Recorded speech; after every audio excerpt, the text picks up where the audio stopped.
welcome to Hanging with the Walkers. Here with my host and co-host, Rogers Walker. Greetings, my brothers and sisters. Greetings. Good evening to all of you. Thank you so much for tapping in on tonight for our segment of Hanging with the Walkers. So glad that the Mister is in the house on today. He's not on the road. He's not traveling. He's sitting right here, and I can reach out and touch him because he's in the house tonight. So I'm excited for two reasons. Excited because my honeydew is in the house, and so excited our friend and brother from another mother is in the house with us on tonight, talking about something that's so sensitive this month of June, mental health awareness among males. So we welcome our guest. He don't like me to say pastor, but Kier Johnson. Hey, hello everyone. Yes, my name is Kier Johnson. I am a minister of Christ. I minister word anywhere, so it's not a pulpit for me. So I'm a father of 4 kids. Unfortunately, I did have one that passed away. I will kind of briefly mention on that. And outside of that, I just live my life. I'm a homebody, so I'm working home, and church. And Living Word Fellowship, right? Yes, Living Word Fellowship, Pastor T.E. Johnson, which is also my spiritual father. Gotcha. Yes, sir.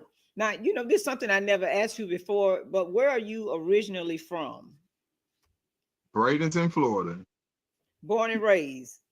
Born and raised. Wow. Been here all my 46 years. Oh my goodness. Why did I think you were from somewhere else? I did too. Why did I think you were from like another city? Michigan somewhere up Right. there. More so than right there in Bradenton. I did too. Yeah, yes, yep. Born and raised in Bradenton. The only other city I lived in was Sarasota for a little while, but that was it. That's as far as I left from Bradenton. So you visited other cities, but you were born and raised in Bradenton, Florida. Yes.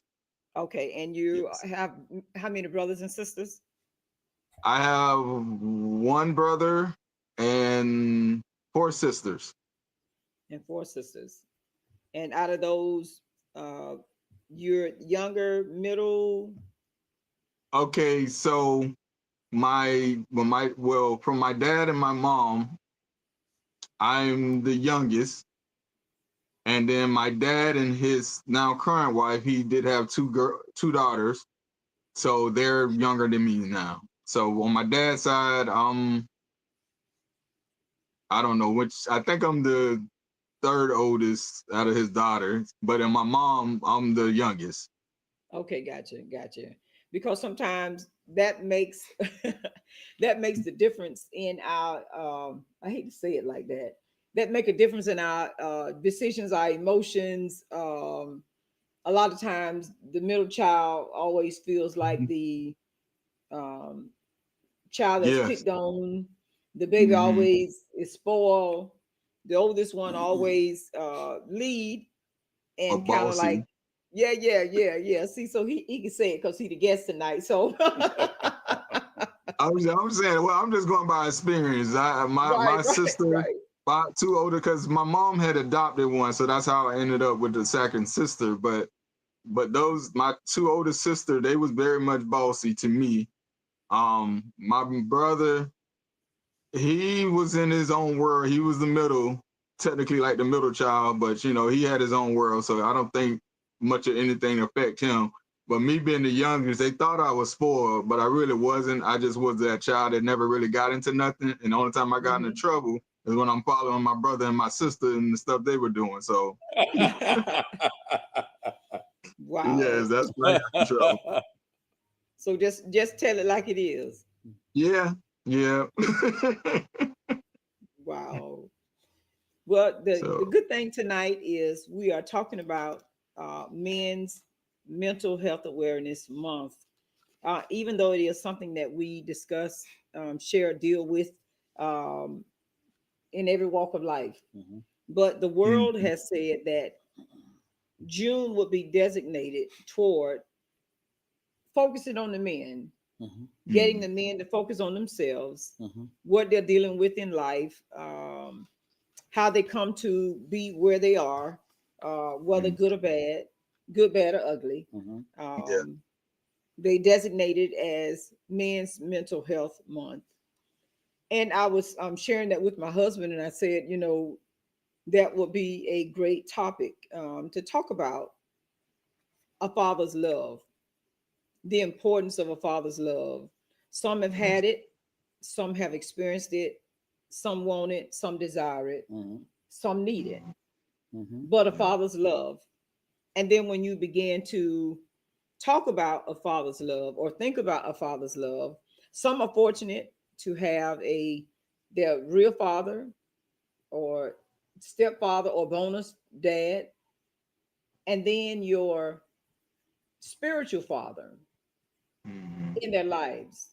So they have guidance, they have structure, they have direction spiritually, because they get it from all ends. As you said earlier, my mom and dad, and then my dad, and then I have sisters. So someone else that may be looking up to me in the midst of all of that, even though sometimes they're older, they still look up to you. And we don't really think about that sometimes, that somebody else is watching your life. Someone else is pattern that your life is a pattern for other people's lives. Like, say, for example, you have someone that looks up to their father. They may want to marry a man like their father or grandfather, whomever that male figure in their life is. This is who they want to make sure that it's mimicked. Or I have some of those personalities or those traits. So we were thinking about, even though they're a man, they still have a need for support. And we always think men should be strong. Some say show emotions, some say not show emotions. We got into that on last week with my nephews.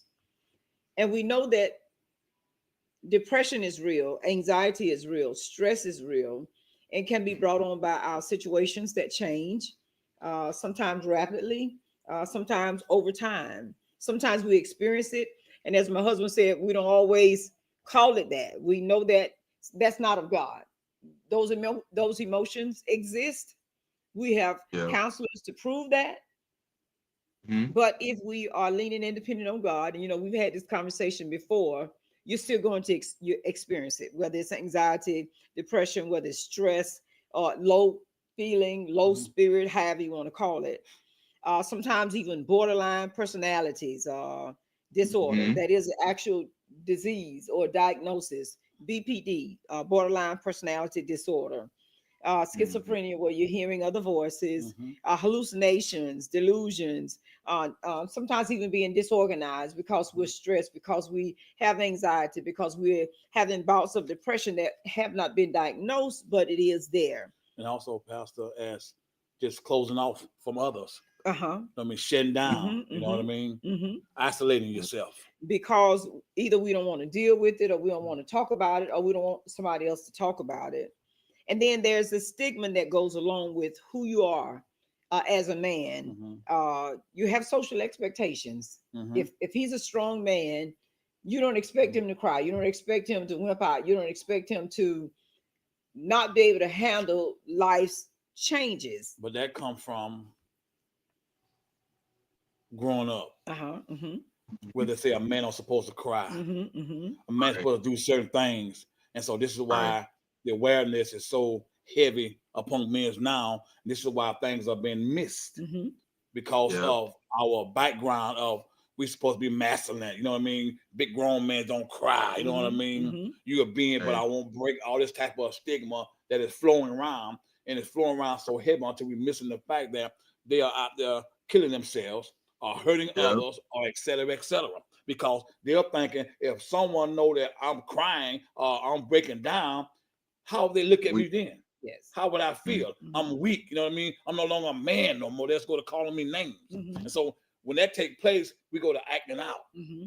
Yep. And we don't want to deal with that. We don't want to accept that. We don't want to. We know what happened. You know, last year sometime, the young man just went on a spree because of what he was dealing with, and those that were around wanted to or encouraged him to reach out, but by that time it was already too late. So we understand that there are times that there are voices that say do this and do that, but if we're not governed or covered under the blood, we'll listen to those voices. So I'm sure the world decided, let's really focus on what's going on with the men in the month of June. And we know the scripture says in Matthew 12:29, you know, bind the strong man in order in his home. Well, how do you bind him? Mentally, physically, and emotionally. And then when that occurs, then it's like the wall is down, the guard is down, and you can attack anything and anyone that's in the home because you bound the strong man emotionally, physically, and mentally. That being said, I know you wanted to share a testimony with us on tonight, an experience of yours. So, and I agree with you with everything you said. One thing I've learned, especially growing up as a man, when you talk about, you know, bottle your feelings and don't show your emotions or whatnot, and they say men are not emotional, and you know, one thing I do know, men, we are emotional, we just express it differently, and then if we are trained to keep it in, it's gonna come out one way or the other, and how it comes out, that's where we have to be careful, because if we don't train our young men, as I have a younger little boy, he's 6 years old, and even me and his mom, we had to talk and bring a balance on how to make sure he don't be raised with that mindset. So, because it's gonna come out, whether it's through anger, acting out, becoming, like you said, an introvert. You know, it's what a manufactured introvert. Because there are some people that's are real introvert like me, but you know, you can it bring out a lot of bad things by doing that. So yeah, so I would when you all reached out to me, I knew definitely it was something I really needed to do, because when I was thinking about it, I thought about it in these two parts. A father that's needed and a father that's being. And what I mean by being is me being a father. So based on my testimony and everything, it starts out with me as in needing a father, and then also with me being a father, because all that is a major factor in my life and where I'm at today. So starting with the father that's needed. When I was 7 years old, I believe 7 years old, my mom and my dad separated. And my dad, he was like Christmas to me at that time. At the beginning of the separation, he would take me and my brother, and we would do things, because from my mom, me and my brother was his only two. My sister had a different father from us. So he would take me and my brother and try to spend time with us. But then because of the situation between him and my mom, it kind of faded him away. And by doing that, he separated from my mom, but then he slowly started separating from me and my brother. And it became a problem because, you know, we still needed that. We still needed him as a father. And I can remember times where he would make promise about picking us up and taking us to our football trophy presentation that we have at the end of the football season. And he said, yeah, I'll come out and pick y'all up and take y'all, because my mom didn't have a car. So I can remember sitting outside waiting till the sun go down for him to come, and he never showed up. And never called, never told us that he wasn't going to be able to make it. He just didn't show up. And that happened a couple of times. But yet he was still Christmas to me, because I would get excited every time I hear about him or see him. I can remember a particular truck he drove, and every time I saw that truck, I was like, oh, my dad, that's my dad. And I would get all excited. And then once I became a teenager, and when I had my first son, I was 17. And I remember my mom came to me and said, Kier, how would you feel if me and your dad get back together?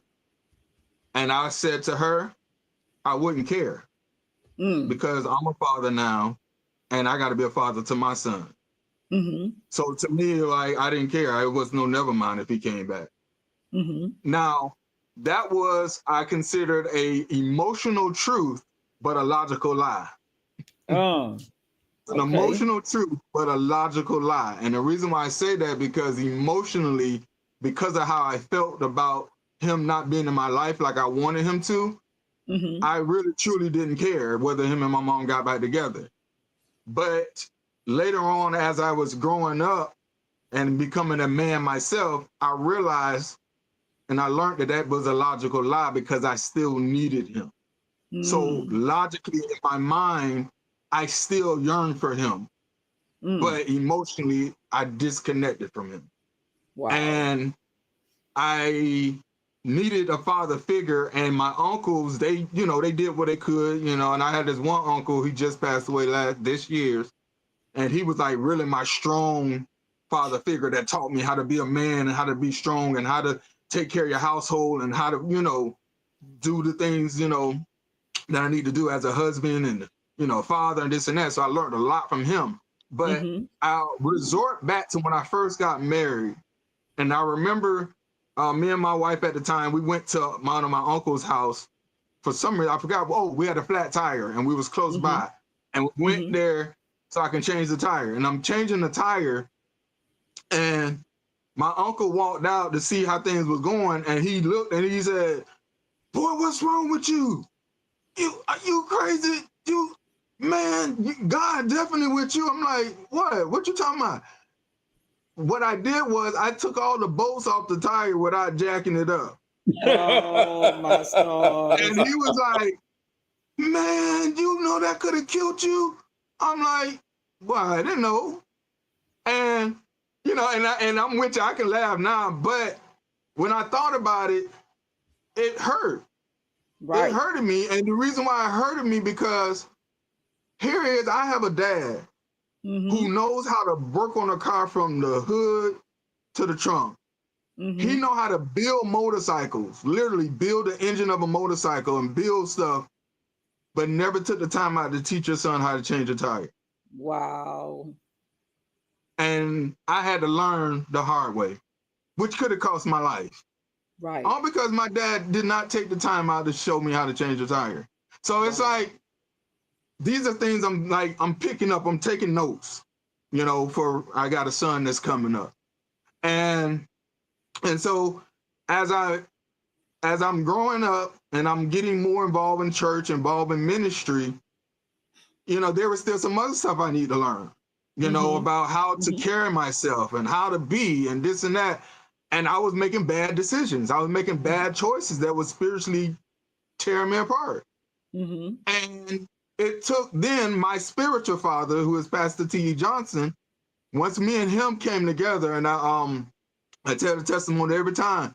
It was a New Year's Eve service. We went to the New Year's Eve service, and it's the first time me ever hearing him speak. And when he got up and started preaching, it's like my spirit leaped. And it just, like, there was a spiritual connection, like, right away. And time went on, and finally I was looking for a church. And as I'm going, I was passing by this church on State Road 7, and I seen Black people. And the reason why I say that, on that road, there was not a lot of Black people that was on that road. So to see a church that had a lot of Black people, I was like, that kind of sparked my attention. Like, what? Well, who's over there that got the ability to be on this road to have a church? So when I went to look for a church, I started going to another church and I was about to join it, but God said, nope, this ain't it. So I was all right. So then I said, well, let me check that church out that I see. So I went, and just so happened, boom, it was him. It was his church. And I joined and we immediately connected. And he became a spiritual father that taught me so much that I needed to know. The spiritual part of it and the practical part of it. He was so open with his life. It made me open with mine so that I can be unashamed about my failures, my shortcomings, my struggles and all that. So he became that father I needed. But yet I'm still yearning for my real father. Right. And And our disconnect was so bad that I think I would purposely see my dad maybe once a year. Wow. And he lives in Palmetto. Wow. I stay in Brayton. And here's where it really got bad. There are times I have a friend that lives in Palmetto. I would literally pass by his house and go see my friend, or pass by where he lived, go see my friend, or go to the church, or and would not stop. It got even worse because when I had my now son, he finally met my son when he was 5 years old. Oh my goodness. 5 years old, he finally met my son. Wow. After 5 years. That's how of a disconnect me and him had, because even once I got older, I still was trying to be in his life. I was still trying to interact with him. And my dad, he's a builder. He's a jack of all trades. He built a house from the ground up. He got all kinds of great skills that he blessed me with, based on hereditary. And so there were times I say, Dad, I got somebody who say, if you can do this for them, they'll pay you and da da da. And I said, I even do it with you, because I was trying to use that as a bonding moment for me and him. Right. And he would come up with all kinds of excuses. Well, I don't have time. I got this, I got that, and that. I'm like, here we go. It's childhood all over again. And what made it so hurtful is because he would actually tell me about other projects that he would work on for other people. Wow. That would call him and say, hey, can you do this for me? And he'll tell me, yeah, I'm over here trying to do this, or I'm over here doing that. And I'm like, but Dad, when I ask you, there's a problem. Like you don't have time, or you can't do it. But other people, you're doing it. So that's what's a part of me just separating from him, not wanting to be around him much. And then finally, and I'm to be honest, finally, just before the New Year's came in, my dad was calling me. He started calling me just out of the blue. Hey, I just want to check on you, see how you doing, this and that. I said, okay, thanks, Dad. And then he called me again. Hey, son, I just want to check on that. And then I was like, oh, wow, he's stepping up. Okay. And then the spirit had to get on me. He said, listen, if your dad's trying, you need to try too. You can't be like him. You got to you got to try also. So then I was talking to one of our pastors in our church, and I was like, we were talking about the New Year's and how, and I told her, I said, yeah, my dad's reaching out. I said, I need to see him and try to, have a better relationship. And she was like, well, when it, well, make it your New Year's thing that when the New Year come in, that you will start that relationship. I said, you know what? Here's one thing I always believe. Why wait for another year to do something that God has given you an opportunity every day to do? So a lot of times people make New Year's, I'm gonna do this in the New Year's, I said, no, before the next year come in, I'm gonna go see my dad. Yes. And New Year's Eve, I went to him before I went to the church service. I made my business to go sit with him and see him and talk to him. So from that point on, that's when he eventually met my son, and we've been talking more. He's been calling me more, and we've been interacting. So it's beneficial. And that's why I tell people, listen, never say I don't need my mom, or I don't need my dad, or I don't care for him. We always got that yearning in us, no matter what, no matter how bad the relationship is. There's always going to be a yearning that we're going to have for our family, for our mom, and for our dad. Yep. So before I go to the next, do y'all have any questions or anything y'all want to throw at me based on what I've said so far? In the midst of not being able to form that relationship with your real father, emotionally, where did that put you? Just as a young man growing up, knowing that this is someone that I wanted a relationship with, but not able to form it, him not wanting to make time with me, emotionally, where did that put you? Emotionally, it put me in the blame game. Because whenever I make bad decisions, bad choices, if I don't be the man I'm supposed to be, I will blame my dad. And say my dad never was there for me. He never taught me how to do this. He never taught me how to do that. So that would be the only, I say, as far as emotional state that it put me in, because I still, like, God blessed me to be a caring person, a kind-hearted person, and I still continue being that with me. So it didn't like mess me up so emotionally that I, was kind of off, but it just made me feel like that was my crutch.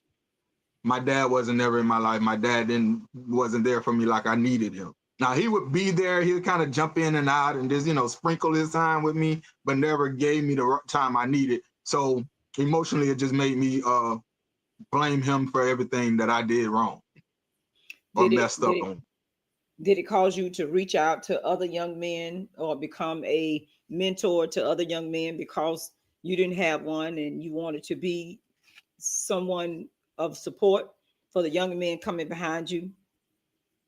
Yes, it was. It definitely was a motivation for me to do that. And even on my second half, I'll get more into it, but it did also help me with my kids to be, a good father to them. But yeah, it gave me a yearning desire to want to be there for young kids. And that's why I worked in youth ministry and I loved it. And I coach also. Being a coach, it definitely was a great motivation because when we coach kids that don't have a father.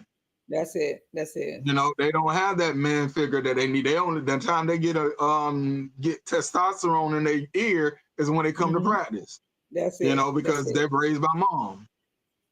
So yeah, that did motivate me more too, to want to be like not coaching them X's and O's, but coach life to them. And mentor more. So yes, it did motivate me on that. And then trying to teach something that you never had. Trying to be supportive in ways that you didn't have the support. And I just wanted to reiterate that to those that may be listening. Sometimes your misery may become your ministry because you don't want somebody else to feel like you feel or experience what you experienced, and it will draw you to that by the time you realize that that's what's going on. And then there are others that just try to scare people, kids, and don't want to be bothered. Right. And the good part about all this here, you was connected with a great support family, supporting family, biological or non-biological. When you met Pastor T.E., when you met Living Word family, that kind of gave you the ability to hold on, because a lot of times if we don't connect with the right people, that's it. We can use that energy negatively. And we can hurt folks because we are hurting. We can't heal. We can't mend. We can't be stable, because the Bible tells us that a carnal man is unstable in all of his ways. And so by us hurting, it makes us carnal, because we feel like, okay, I got to always have my guard up because somebody's going to attack me. Right. I got to always be on defense. Yes, sir. Because that, and then you always got your guard up because you felt like, okay, my dad disappointed me. I'm looking for somebody else to disappoint me too. So I'm not going to put my, my trust or whatever in people, because I know what people going to do. So, and that makes you become hard, and yes, sir. And that's what leads to some bad things. It can lead to some really bad issues, things. Relationship issues, employment issues. You know what I mean? It just trickle on down the line. It just keep going on and on and on. And before you know it, you're somewhere that you don't want to be, either in jail or dead. One of the two good places. We're there. Because and one thing about all stemming from a childhood. Yes, because a lot of times, whether it be male or female, when we have that absence, we're looking for it. Where we're gonna look for it in women, we're gonna look for it in friends, we're gonna look for it in our jobs, we're gonna look for it in whatever we do, and we're looking for that approval that I didn't get from my dad. That's it. That approval I didn't get from my mom. And we go and we find it, and sometimes we'll go to the ends of the earth to get it, and it sometimes turn out to be a real bad thing. Yes, sir. Most definitely. And like you say, we have to go there. This is the importance of the conversation on tonight.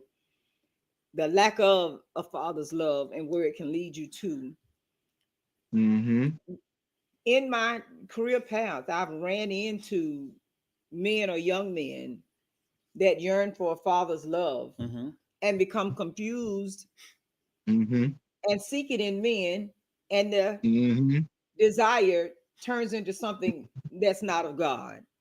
Right. Can I say that? Does Yeah. that okay? Yeah. So they're Yeah. looking for a father figure. They're looking for a strong man in their life, and then that man takes advantage of what it is that they're looking for: the closeness, the Mm-hmm. stability, the love, the warmth, and turn it into Mm-hmm. something negative. And then by Right. the time they realize it, then they're trapped because that's not what they were really Right. looking for. That's right. Right. So, And so we want to. I'm sorry. Go ahead. I've heard that testimony so many times. I've Yes. heard Yes. about that testimony where young men and men find themselves in that trap That's it. where, like you said, they're looking for it, and boom. And then that, but then also it goes back to mental health, Yes. because that's the reason why a lot of men are battling with mental health, Yes. because of what they were looking for and they didn't get it. And then, like Yes. I said, with me, you do the blame game, and you just don't think right, and you ain't making right decisions. So usually sometimes you use it, like you can use it as a crutch to lean on, and then mentally it just it becomes a stronghold in your Yes. mind. Like, I can do what I'm doing, I can be crazy, I can do stupid stuff, because I got an excuse, I got a reason to be this way. Yes. And that's why a lot of men are battling with mental health. It's just Mm-hmm. start from the father. And also, I can put a twist to it. There are a lot of great men out there that are in their children's life, but the outside influences of those children go the opposite direction. Yeah. Yep. Father in their Yep. life, shielding and Mm-hmm. protecting them, providing for them in every way, Mm-hmm. every aspect. But that child Yep. still go left. Mm-hmm. Yeah. And with the stories that them kids tell, and the stories they tell when they go left, it's like you would think that their father's not in their life. Mm-hmm. Because the way they're caring, the way they're acting outside of the house. Yep. The absence is still Yep. there. The absence is still there. Yeah. Because Yep. you can be there I've seen that at the same time. You can be there at the same time, paying, billing, providing, but you're still not there. Yep. Because you're so busy taking care of the home, taking care of them, that you don't have the time to spend it with them. And so what they do, they go find time elsewhere. Yep. Yep. And that's why people, one thing I had to learn, and that's going when I talk about the father being, I mentioned that, but I had to learn that it's more than your money, it's more than your instructions, but that's part of it. But as a father, you got to know the whole full balance on what it is to be a father. Yes. I tell you, see how God just mending this whole thing together. Yes. Yes. Yes. Yes. Yes, sir. But like I say, So I just if you're just tapping on with us now, we are in the presence of Kier Johnson, father, spiritual son, grandfather at this yeah. point. And each phase of hurt and denial and pain, fortunately and unfortunately, he has experienced life Yeah. and loss, love and being lifted up. To be able to share with us on tonight from the inside out the importance of a father's love. So I know that there was something else that, like I said, we got so much bubbling going on, but I know there was something else that you wanted to share with us after we addressed that first issue. Okay. Yes. And also an experience of being tore down too, while Yes. trying to get built back up. Y'all remember Yes. that? Y'all had me come out and speak. Yes. What is called? The leadership What was conference, the title? leading Yeah, while leading bleeding. while bleeding. That's it. That was the topic y'all gave me. So I Yes. experienced being tear down and built up. So yes, I experienced it all. So in my second part, talking about father that's being, as I mentioned, I had my first son.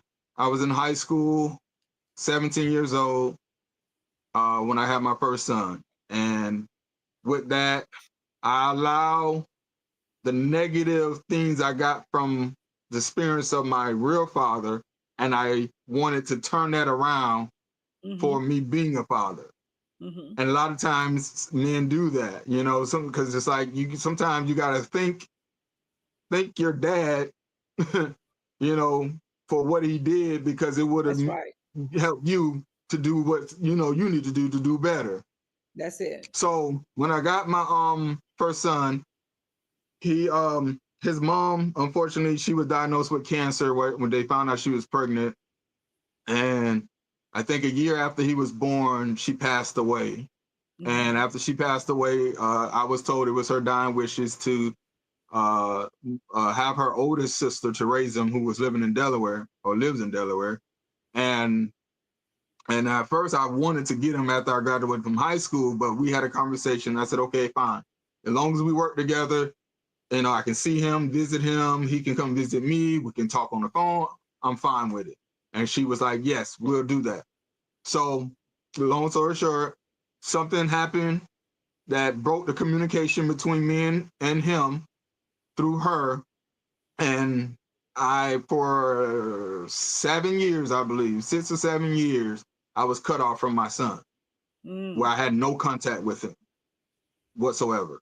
And unfortunately, while we were going through that period of time, of course, that side of the family never really told him the truth on why it happened. Right. So in his head, all he said was, and I wish I could read the message he sent me. But in that message, he said, you know, growing up without you in my life made me feel real bad. He said, I lost my mom, but then at the same time, I felt like I lost my dad too. And it was hurtful to knowing that I was alive, but not in his life. And it made him feel real bad that I wasn't there for him for his young life and, you know, doing things. So I was forcefully separated from him. And it did affect him mentally. Yes. It did put a toll on him mentally, because he battled with insecurities, and he just kind of felt like a nobody, because he thought I didn't care for him. He thought I didn't love him. And what he didn't know was I was fighting with everything I can to get to him, but it was a fight. And finally, God gave us a connection. But at the same time, the damage was already done. Yeah. And I want fathers to know, like, your time with your child from birth till is important, because if you're not there like you need to be, you are psychologically and emotionally damaging your son, your kids, even your daughters. So as he grew up, when we finally reconnected to have a relationship, he reached out, and when he told me, and I told him everything what happened, I'm like, son, this is why I wasn't in your life. And once he got the real truth, he was like, okay, let's start building our relationship. So we did. I'm gonna take a pin on that, and I'm gonna move on to my next son. My second son was through a marriage, and I had a son and a daughter. And so the marriage didn't work out. We separated, and unfortunately, the mom, of course, wasn't happy. And for those women out there that's listening to this is important too, because she would definitely, like, she would badmouth me to the kids. She would badmouth me to other people. She would badmouth me to me in front of the kids. So it's like, it ain't no, you know, no, you did it to me while I'm coming to visit the kids, and you sitting there badmouthing me in front of them. So I know you got to be doing it behind my back or to them. And what that did was, my daughter, she still stayed connected with me. But my son, that affected him.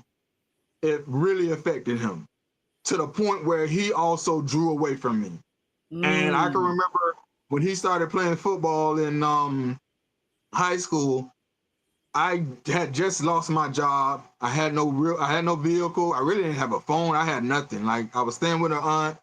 And so when I went to go see his game, I literally had to catch rides, borrow money, to wherever I had to do to go see him to get to his game. And I would go to his game and I would like want to talk to him. And he would literally, while I'm trying to talk to him, he would literally walk away. Wow. Like, I don't want to hear what you got to say. And I'm like, man, if you only knew what I had to go through just to get here. Like, I was staying in Newtown and he had a game at Booker. I literally walked to the game to see him play. And the game got canceled because of the rain. Imagine that. Right. So it's like I try everything I can to try to be a father in his life, to try to help him out. I was like, son, let's go out and do some workouts because I know you want to play football, And he would brush me off. Oh, I got something else to do. So it turned out to be an ugly mess. And so finally, when he's turned 18, because he was living with his aunt by this time, because their mom also passed away. And when their mom passed away, they both decided to stay with the aunt. So they stayed with the aunt. And so my daughter, she was still wanting daddy. That's why I said that no matter what, they would yearn for their parents. Yes. So she moved in with me. And so my son decided to stay. He didn't want to move. So I said, okay. So finally, when he turned 18, his aunt was like, you looking for someone to stay, right? Like, she ready to kick him out. And I was like, wow. So he was like, he felt like kind of dejected, like, dang. So his daughter, my daughter was telling him, why don't you just come move with us? So he said, all right. So he moved in with us, but then I know we still didn't have a connection because he had an attitude. He was like, he's kind of like me, a quiet person. So basically he was a quiet storm and he was a silent killer. So yeah, he was a quiet storm and a silent killer. And we would have conversations. There are times he would just burst out and just get mad and like, oh, let's talk about that, and storm off. I'm like, dang, like, I'm doing everything I can to be here for you, man. Like, I'm not gonna I'm not gonna do cartwheels and jump through hoops. Like, I'm showing you, like, I'm being your father. Like, bruh, show some respect. Right. So you know, we went through it, and it was like head button clashing. So finally he moved out, and I was technically, I say that bad. I moved out because I let them have the place, and I went and got my own place because I like y'all ain't respect me. Y'all want to be on your own, you have it. Because they tried to move and they fall apart, but anyway. So I said this. We had a very strange relationship. And so, but I still kept being a father. Yes. I never stopped. See, that's another thing. Some men, when you get your kids and they acting out and they showing you they behind the kids and all this, and you be like, well, they didn't bump you. You know, especially they grown, do what you want to do. But for me, now, granted, there was a straw now. Like, you ain't meant to keep running over me like I'm crazy. But as a father, I said, in your time of need, I'm gonna be there. All that other stuff, you ain't earned that because you ain't showed me that you earned that. But I'm gonna still be there for you. So I still was there for him. And then before I think about 2 or 3 years passed, we finally had a real bond. And things really got close with us because I kept showing him a father love. Father instructions. If you didn't want to hear it, you didn't want to listen, I'm going to show you anyway. And I showed him how to change a tire. I showed him how to do a tire. I showed him everything my dad didn't want to show me didn't show me.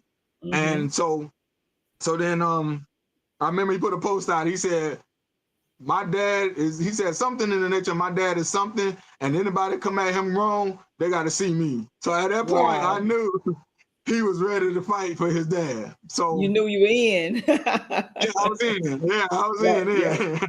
So which brings me to my my now youngest son. I'm gonna say this real quick because I know we're getting pressed in time.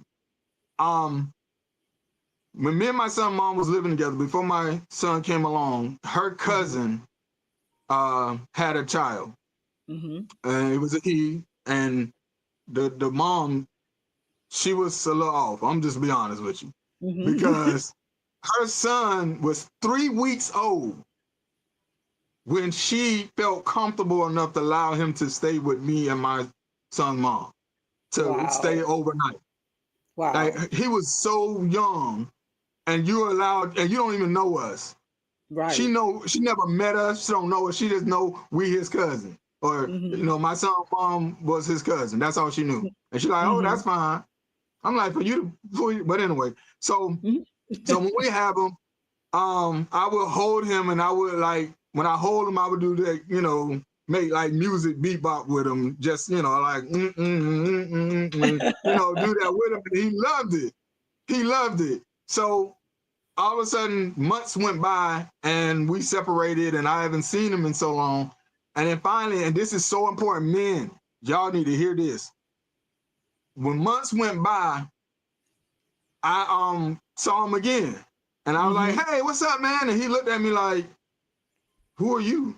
Right. I don't know you. I'm like, dude, like, you was little. We was, remember, you don't remember me? Yeah. He's like, I don't know you. He's like, like, he was like, get away. I don't know you. So then all of a sudden I said, and he was like, oh, it's you. Wow. That reminded me. When I did that, he's like, oh, okay. So that showed me something. That's why I say, men, listen to this carefully. Don't sit here and say, well, I'm going to come in my son's life or my child's life, spend a little time, and then go away, months go by, and then I'm going to try to. No, you got to be consistent, because if you're not, your child going to look at you like, who are you? That's it. Well, what are you doing? I don't know you. Well, don't touch me. And that's not a good feeling as a parent when your child rejecting you. That's so true. At that point, I made it my mind. When I found out she was pregnant, I said, there will not be a day that go by that I will be in his life. She moved in with a relative, but every day I got off from work, I went to go see him. When I say every day, Sunday through Sunday, I would go see him.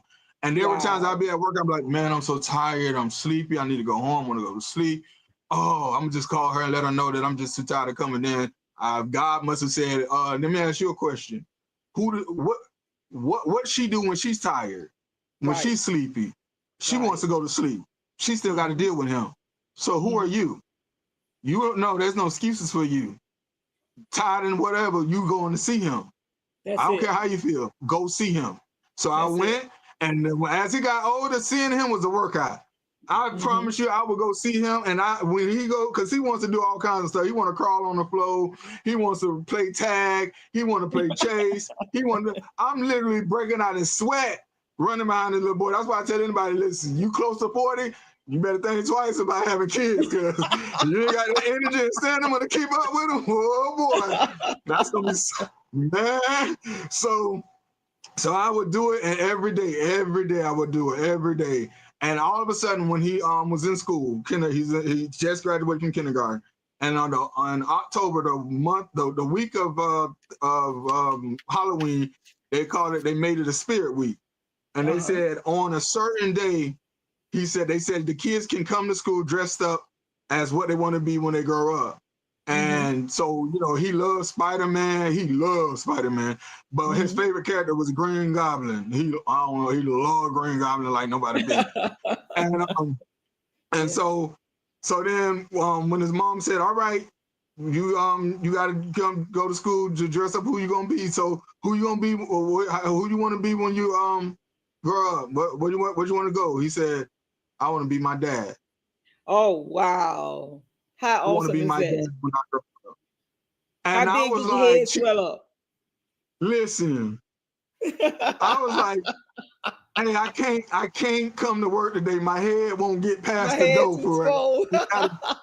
So when she told me that, I was like, is she just trying to blow my head up or something? Like, so then one day I picked him up from school, and he was like, Dad, I want to get glasses. I said, well, we bought you some glasses because, but you don't want to wear them. He said, yeah, I know, but I want to get some glasses, and I want to get a blue shirt, and I want to get some pants like yours, and I want to get a beard and a mustache. I'm like, well, why you want all that for? He said, cause I want to be like you.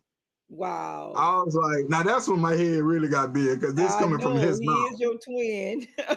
And I was like, wow. And that just showed me. And if you look at a different example, my first son, I was forcefully separated from him. Mm-hmm. And that separation not only affected our relationship, but it affected him mentally and emotionally.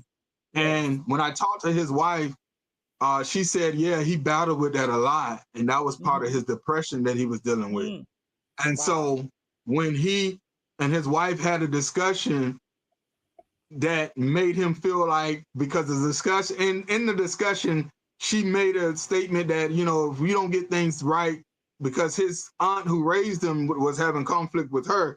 And she was like, if you don't get things right with your aunt and I, then that's going to affect our marriage. And we might have to separate. And he couldn't handle that because guess what? Another separation for something he really loved. Yes, yes, yes. Because what he was yearning from me, he might have found it in her. Because if it wasn't for her, me and him would have never got our relationship together. So he attached himself to that. And now when he's now starting to deal with another separation, it became so much that he just couldn't take it. And according to the reports and everything, they said he took his life.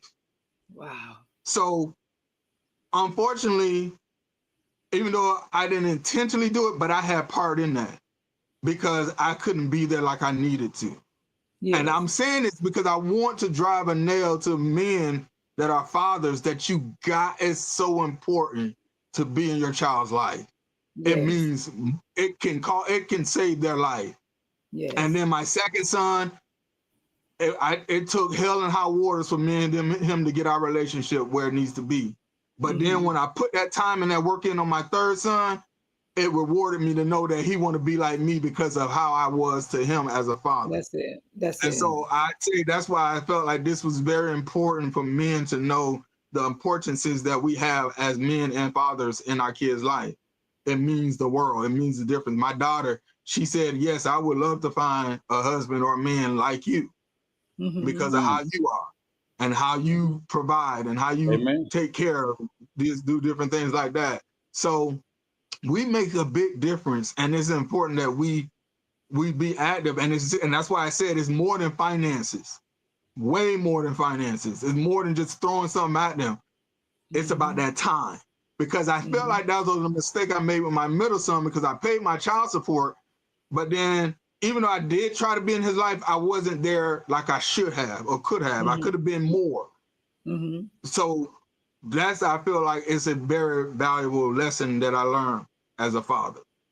Well, we make the mistake sometimes as women, and I hear my husband refer to it sometimes, that because we're angry as women, then we make it difficult for the men to come see their kids, or the door is open and they don't really take advantage of it for whatever reason. Is it that you may have somebody else, or I don't want to compete for the affection, or I don't want to feel like I got to beg to see my children? It's always some kind of excuse.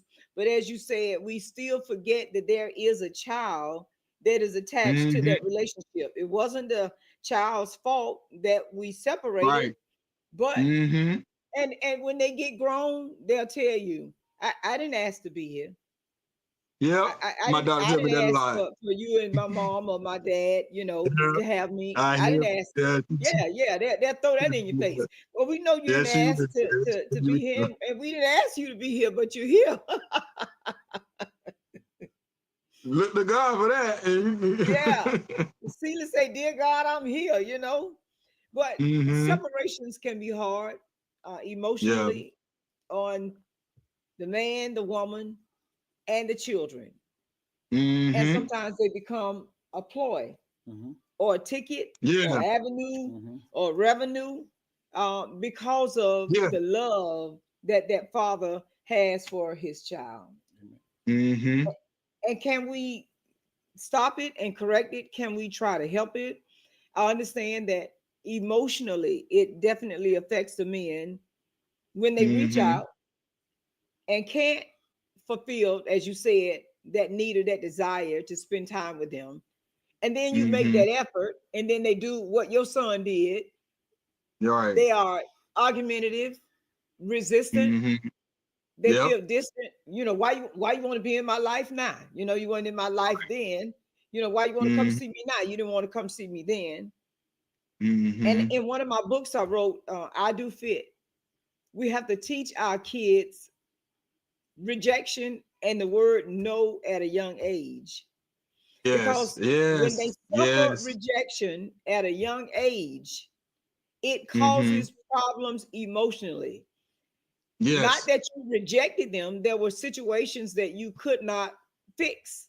There was Mm-hmm. relationship issues that were broken or severed, and you couldn't get to them Mm-hmm. like you wanted to. But in the Right. midst of all of that, there was a child that dealt Mm-hmm. with rejection, started to Mm-hmm. feel like my daddy don't want to be around me, my dad don't know want to be with me. And we talked Right. about that. My nephews, some time ago, just in person, helping them to understand that it's not that my brother didn't want to be with you all. It's not that he didn't want you all in his life. He tried, but the hurt Mm-hmm. and the despair that he suffered from those that were around them caused him more Mm-hmm. pain than anything else. Right. Talking down, as you said, talking negative, derogatory remarks about, he not this and he not that and he not going to do that, can affect Mm-hmm. kids and their Yep. children. So they don't know what to believe. So it's a fight Mm-hmm. emotionally for them from the beginning. Yep. That's it. Oh my Yep. goodness. That's it. Comments? Oh yeah, I mean, that's a lot of comments. Mm-hmm. It is a lot. You know what I mean? When we are talking about a father's love, there's an unspoken bond that shapes the life. Mm-hmm. And I want to share Mm-hmm. this with the audience. Father's love is often described as a calm force, Mm-hmm. a rock that anchors a family through the storms of life, while mother's love are known for their tenderness and care. Father love, although less obvious, is just as deep and plays central roles in the development of his children. Yes. In this article, I want to share it with you very quick. I will explore the beauty and the meaning of a true father's love. Mm-hmm. A stench defender. Father's love is an unwavering force of nature. Mm-hmm. Unwavering force of nature. It is an unspoken promise that he will always be there, standing as fortress against life and adversity. Mm-hmm. Fathers may not always express their love publicly, but their actions speak volume. They work tirelessly to provide for their family by creating a safe and nurturing environment. This firm support is a quiet beauty that protects against the uncertainties of life. Mm-hmm. Guidance and wisdom. Father love is a source of guidance and wisdom through their life experience and accumulate knowledge. Father gives valuable lessons that shape their children and their character. Mm-hmm.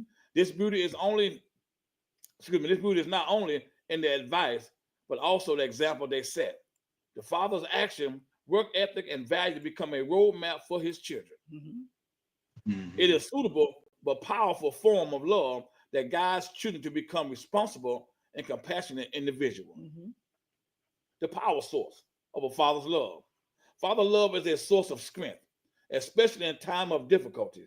Often a father teaches his children to face challenges and overcome obstacles with a firm but gentle hand. Mm-hmm. Fathers instill the value of resilience, determination, and courage, and empower their children to navigate the turbulent waters of life. The steadfast support in difficult times is profound beauty that strengthens a child's spirit and self-belief. Yes. The shared moments and the friendship of a father's love. Mm-hmm. The love of a father is often expressed through shared moments and friendship. And it's quiet fishing, backyard catching, a bedtime story. These are moments of connection where fathers bond with their children, forming memories that last a lifetime. That beauty lies in the laughter shared, the lesson learned, and the unspoken understanding that often characterize a father-son relationship. These shared moments not only create lasting memories, but also a vehicle for imparting life lessons, Mm-hmm. values, and importance of family. Mm-hmm. Unspeakable victims. The love of father and Numbers is manifested in the untold sacrifice he makes for his family. Fathers often put the well-being of their loved ones ahead of their own desire and ambition. This devotion, willingness to put the needs of your child first, is a deep and touching beauty that may go unnoticed, but is deeply felt by those whom benefit from it. Yes. The extra working hours ensure a better life. The quiet struggle masked by reassuring smile and sacrifices made to secure children in their well-being. And as I close this real quick and real briefly, father and father's love, although less loud and more ostentatious than mother love, is a force of immeasurable beauty. It is a force that calmly supports, guides, and protects. It is mentoring that builds character. It is the source of resilience and the foundation of long life memories. Fathers, like mothers, play a central role in the development of their children. That's true. And their love is a precious gift that enrich our lives. As we celebrate the beauty of fatherhood and love, let us acknowledge the quiet sacrifice, unwavering support, and lasting influence that fathers bring to the lives of their children. It is love that, like a certain lighthouse, guides us through the storms of life and is a sign of strength and wisdom. It is a love that, although often unspoken, leaves a lasting legacy in the heart and lives those it touches. That's good. So I share with you a father's love, the unspoken bond that shapes life. That's good. That's good. I love that.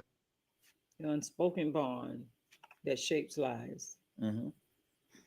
You know, we interviewed Joe North from Fort Myers. He's a lawyer in Fort Myers. And he shared his testimony about his relationship with his father, that he didn't want to disappoint him. He sent him to school for one thing, but what he sent him to school for, he felt like he wasn't able to give his best. And went to his dad and mom and say, if I change careers, would you still support me?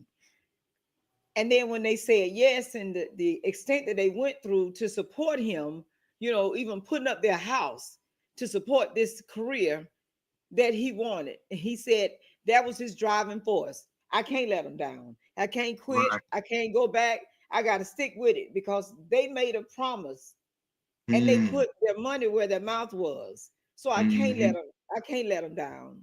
And then he talked about the love and importance of his father being proud of him and supporting him in everything he did, because he could have made a decision and say, no, this is what we pay for you to go to school, and no, we're not paying nothing else. I'm sure that would have wrecked his life, his career. Yeah.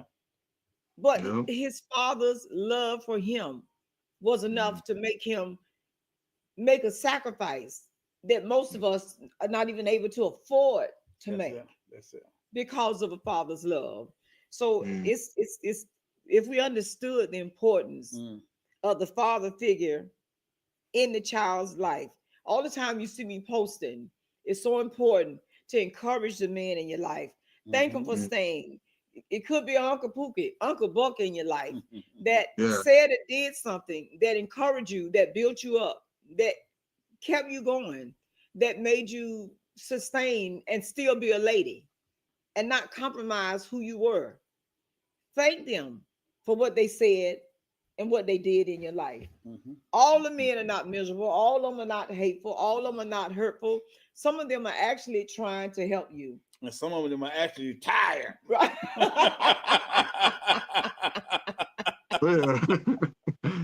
Tired of giving, tired of going, tired of pouring, tired of speaking. They're tired of taking their verbal abuse. Right. You know, and now the physical abuse. Yes. Because women's are whooping men now, boy. They're whooping them.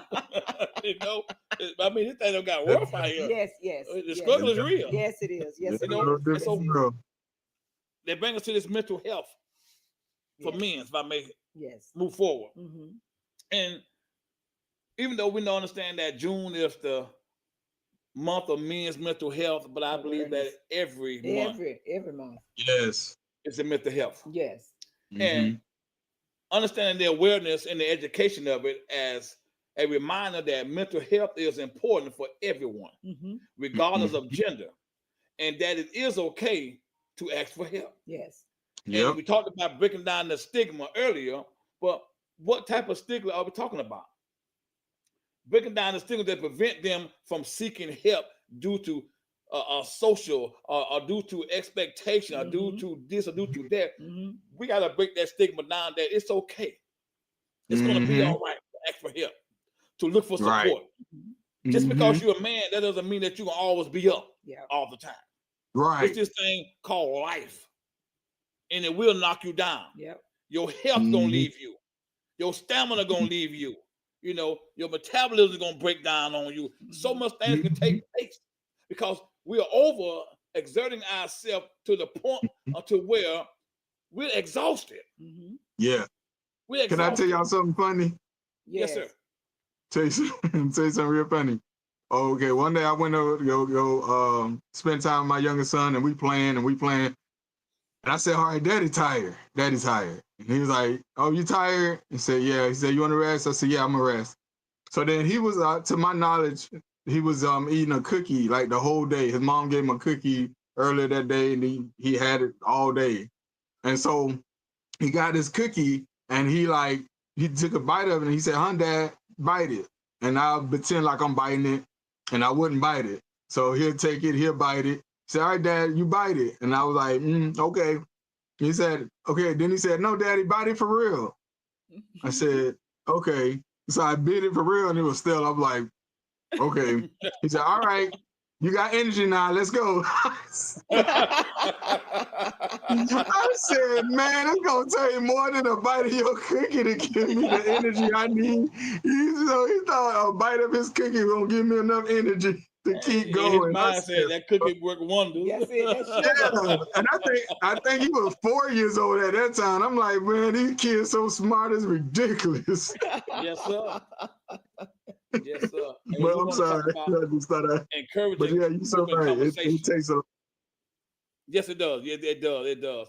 When we allow our kids to be kids, it definitely brings us joy. It definitely does. Yes. And their mindset is totally different from our mindset. You know, that sugar cookie give him energy, so he figured to do the same for you. But not knowing that daddy metabolism gone, he gonna take more than some cookies. Yes. you got to rest for 3 or 4 days now, boy. You better go steal one of your mom Red Bulls and give it to me. That might help. Yes, sir. But dealing with the mental health, encouraging open conversations. We have to encourage open conversation about mental health, creating a safe place for men to share their struggles and experience. And we hear the term that we can't get undressed in front of everybody. That's it. Right. Because a lot of times the enemy can take that, what you're saying, and try to use it against you. And this is what makes the individual, whether it's male or female, shut down. Yes. And we don't want to be open up towards no one else. And specific focus. We have to have a specific focus on the high rate of suicide amongst men and the need for prevention strategies. Yes. Because when you look at a man, you don't think a man gonna take his life. You know what I mean? You don't think a man gonna do this or do that kind of stuff for that. Because why? He's a man, and that's the stigma that been played before the people. And we got to have the resources and the support. We got to have a support system highlighted to help men navigate their mental health journey and access professional help. That's it. Yes. We got to get the help that we need. It's okay to ask for help. We have to be connected with resources or individual that can enhance who we really are as individuals. When we put ourselves in a situation that we don't need nobody, that is the tactic in the scheme of the enemy, and he's already got his foot on your neck already. So in a moment now, it'll be all over with, because that's his target and goal. He will get you to isolate yourself, shut down, don't come around nobody, don't talk about anything. And our parents did this to us. What goes on in this house, stay in this house. And you better not tell nobody. Now we all jacked up. And now we jacking our kids up. Now our kids jacking kids up. You know what I mean? Because that's the stigma that we have. That's our mentality as a minority people. We keep stuff That's closed true. in. We don't talk about our emotions or our feelings. I was never raised that way. Never. I always let my emotions go out in the streets. So whatever happened to me at home, somebody finna get it in the streets. So I'm gonna take it out on them out in the streets. You know, but it caused issues. Yes, it caused issues. Right. So nobody want to that's be true. around a hothead. You know what I mean? Right. Nobody want to be around anyone that's always causing trouble or starting things. Nobody want to be around that individual. So you become a target. And every time you come around, people go to shine away. Even when you change, folks only remember who you used to be. So will follow you majority of your life. So that's why it's very important that we seek the help that we really need. And it starts at home. No one can help your children but you. That's it. That's so powerful. I took the liberty of posting some of the partners that we have. Demasha Katrina, she's a mindset coach. Zip Mouth Motivation. Dr. Tawana House, Beacon of Hope.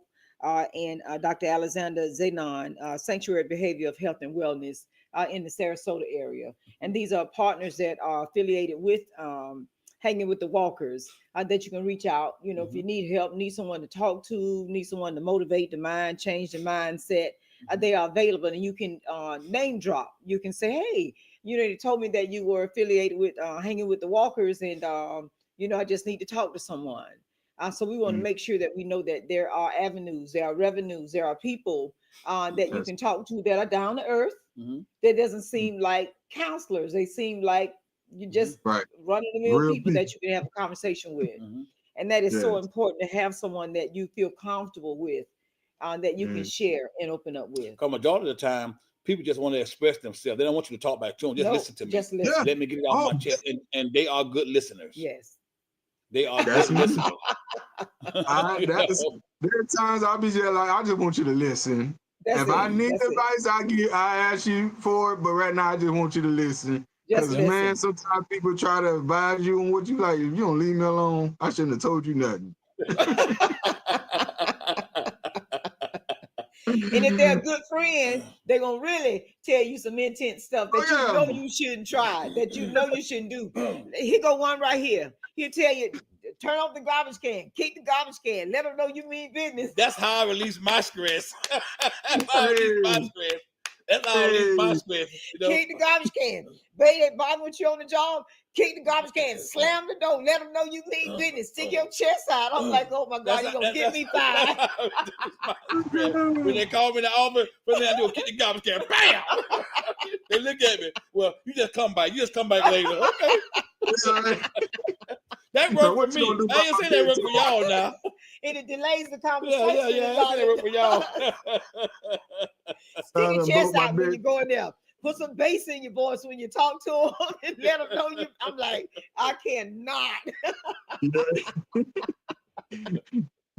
Let's go. I even be an advocate for you. I'll come on your job and talk for you. Yes, he will. Yes, he will. I'll be like, come on there and talk for you. You're going to tell it like an IS is. I would tell her.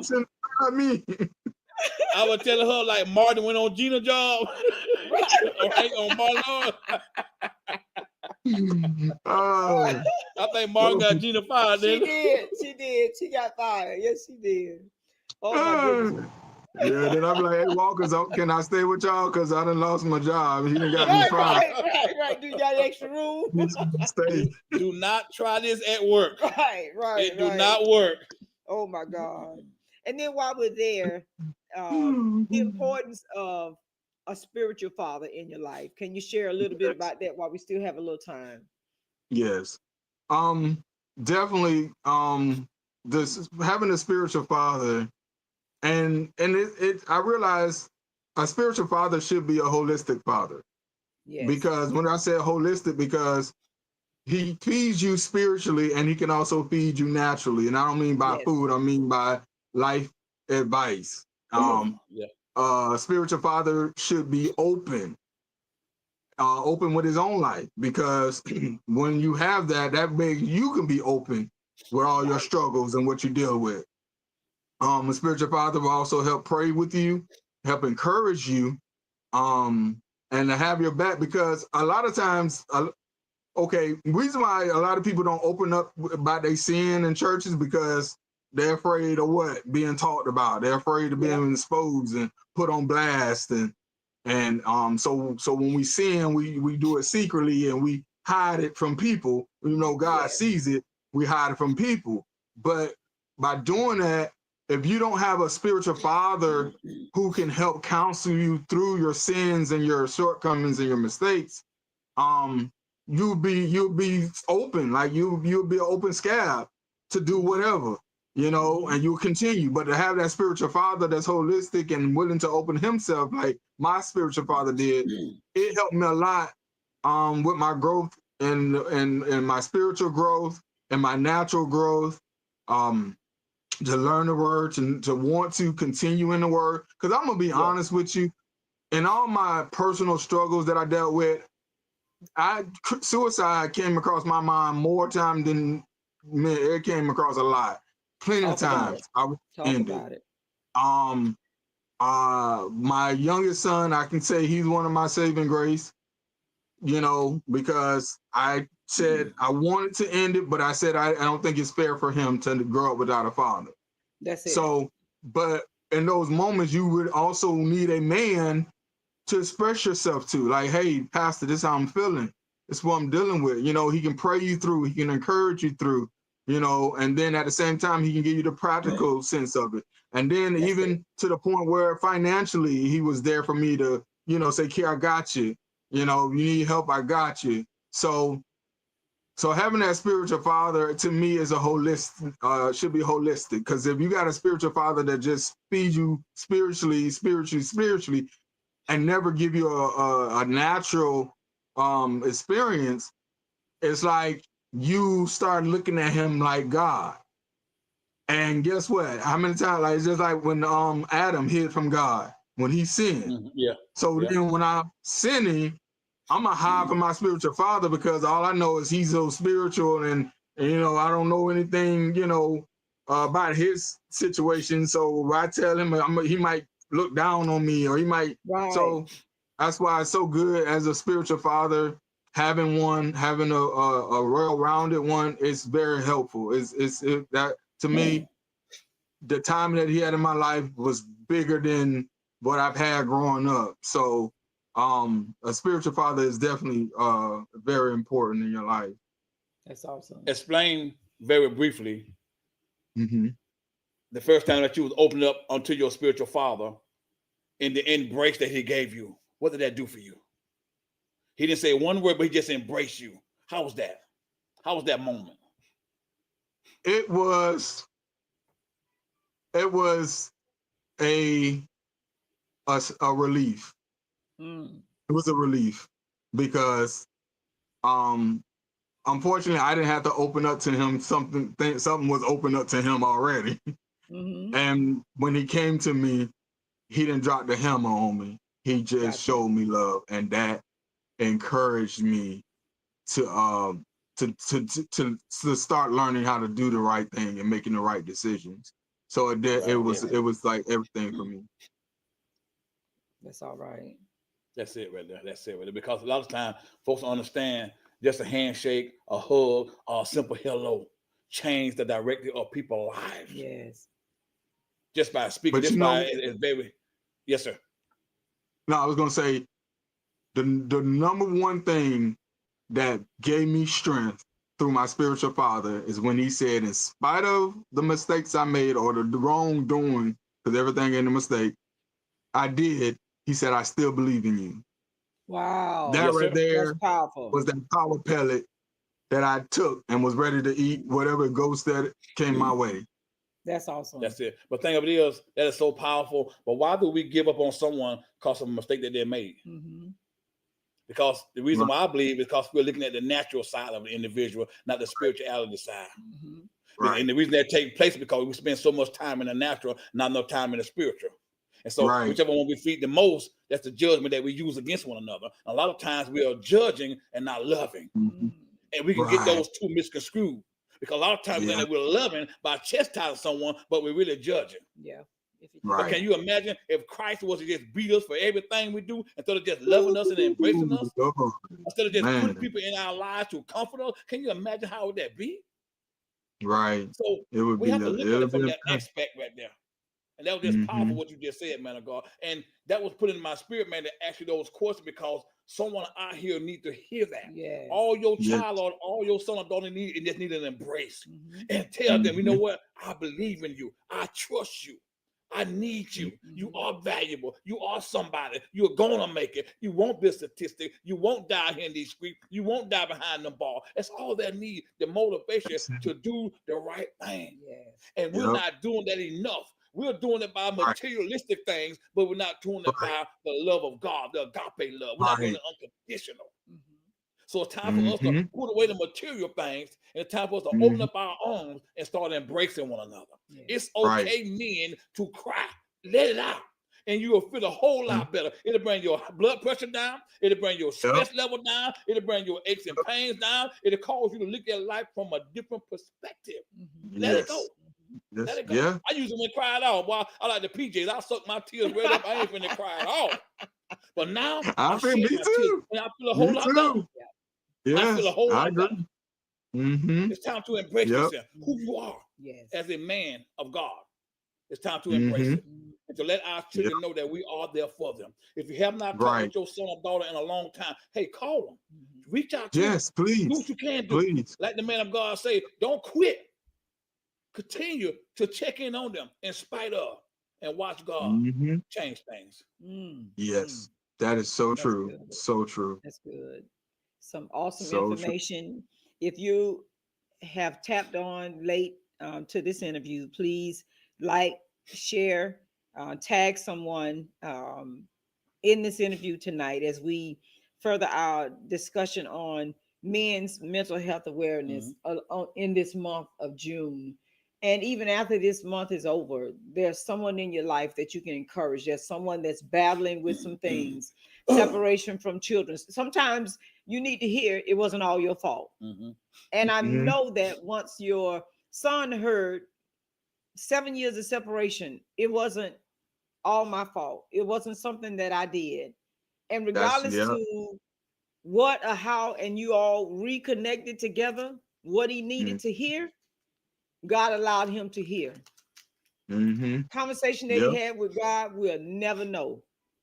Right. Things that he felt, we'll never really know the true depth of it.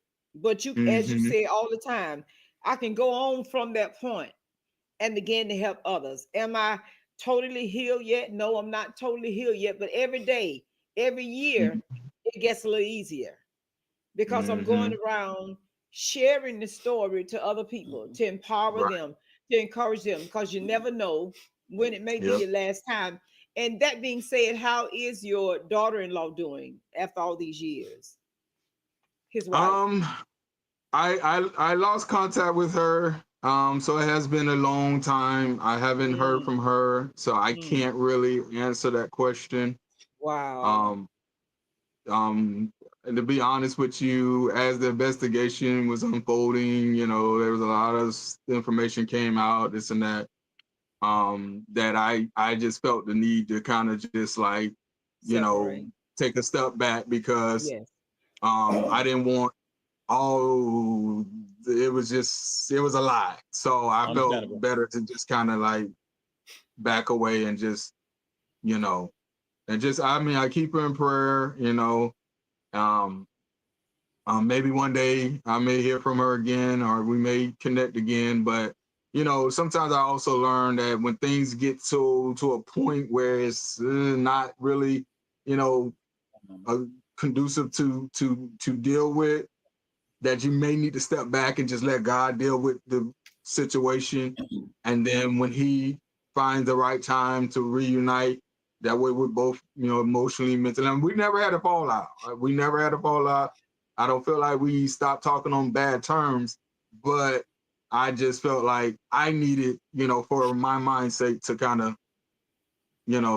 back up for a little bit and then, allow God to work on what needs to be worked on. He had a son, right? My son? Yeah, he had a baby. No, they never did.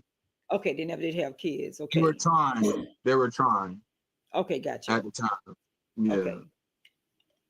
Now you were I mean, saying. part of me really wish they was able to be successful, but unfortunately they wasn't. So Gotcha. Okay. Okay. Um, any closing remarks or anything that if someone is listening right now, some young man, some man of God, um, last words that you can just speak into their life right now as they look into your face right now to encourage them.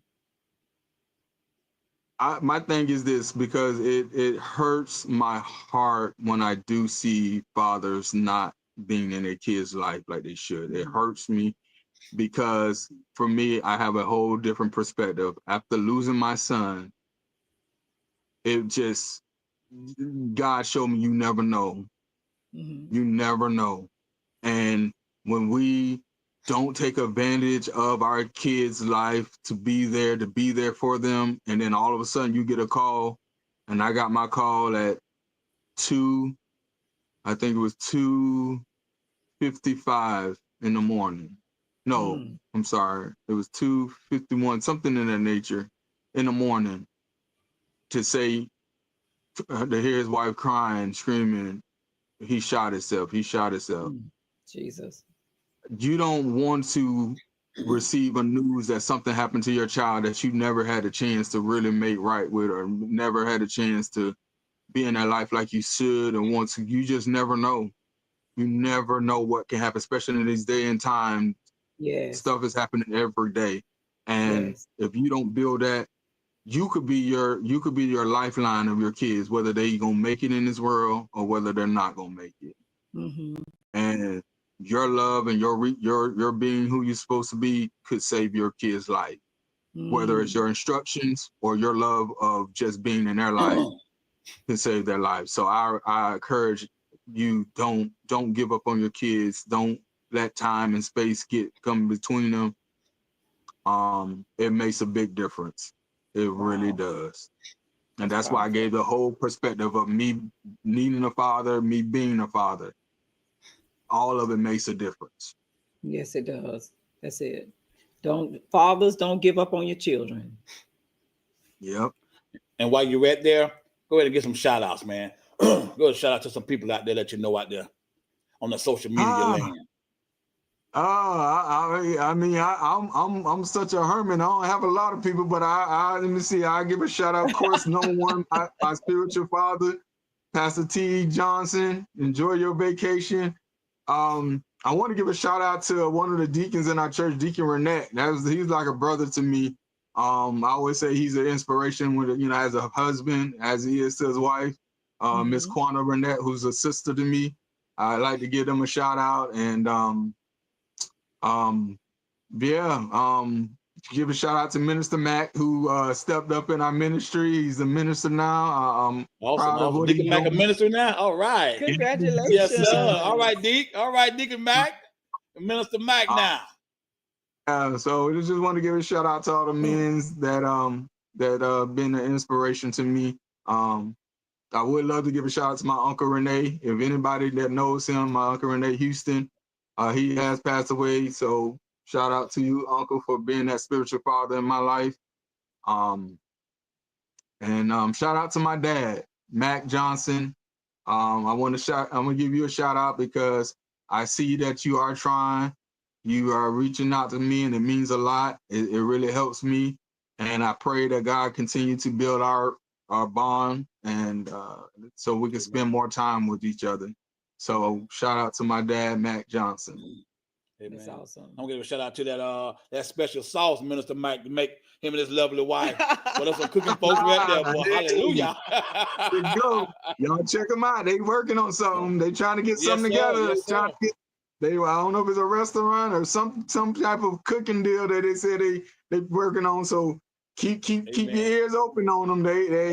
I know they can throw down too. So truck. She said they were on food truck. Yeah. Food truck. Awesome. So he mentioned it in our live service on Sunday. So they working on something. So please support them.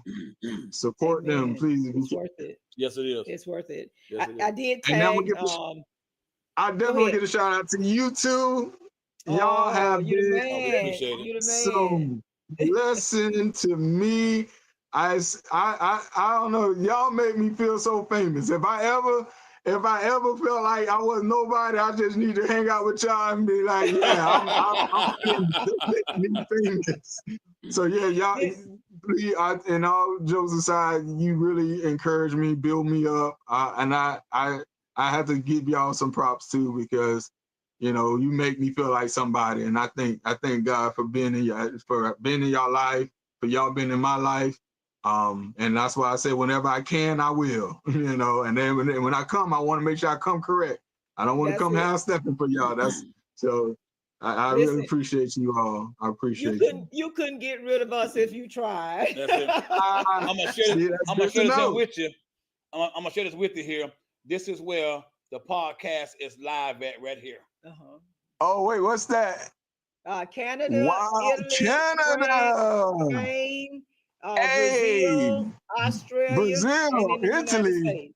Yes. Wow. And that's on She Real Radio right there.